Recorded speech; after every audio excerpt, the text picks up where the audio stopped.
So this is day 10, 11, 12-ish. The tank's been wet now for just over a week, about 10 days. And I've been feeding a small pinch of fish food just to get the cycle running. And the update today, so yesterday I started to see, you'll probably see in the bottom right, a little bit of fur on the sandbed. As I'm referring to it, you'll probably see a little bit moving on the rock there as well. So the first signs of algae growth, which is about right, day 10, 11. There's a little bit on the rock scattered around as well, and these, you can't really see them, that top branch is really starting to go a yucky brown colour, which again is expected. You have to go through the nasties. So yeah, I've made the decision that the pump, the wave maker on the back, down this back left, you can probably just about see it, isn't sufficient on its own. So I've ordered another one.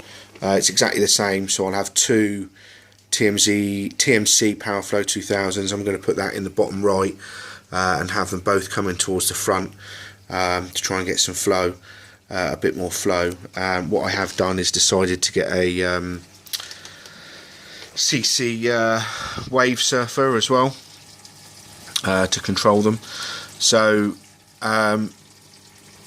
downstairs in the sump, I've blacked out the back and sides of the sump now, just to stop the light a little bit. The cupboard looked like it had weird things going on, and the kids weren't massively impressed. So that's been blacked out and pretty much stopped now.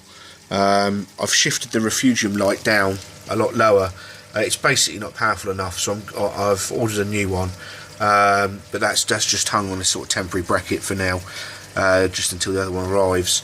And you'll see that the live rock that's in there, the sand bed again is getting a bit dirty, but the live rock has got definite hair on it, or fur, or however you want to refer to it, and that's gone in the last couple of days as well.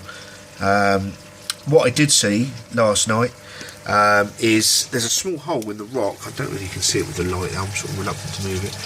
There is a small hole in the rock, and there's what I've been reliably told is a peanut worm in there. I saw it out last night. As soon as I put the light on, it disappeared pretty quickly, which again is quite common with the peanuts.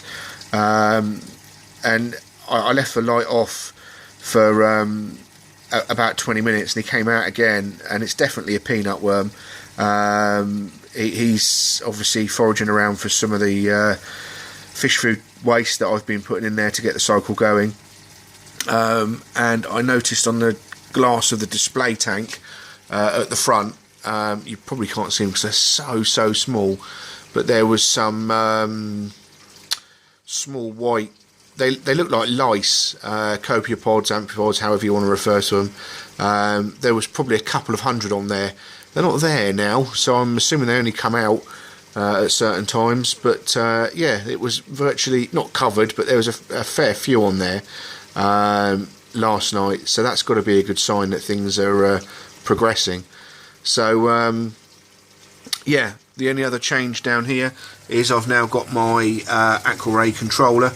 So that's up there programmed with a sunrise, sunset, and that's all gone in fine. So that's working nicely, and yeah, everything else is pretty much going as planned. No water changes yet because it's still in the cycle period, but I'm going to do some tests shortly to try and get some readings, and I'll let you know how they go. Thanks a lot. Bye.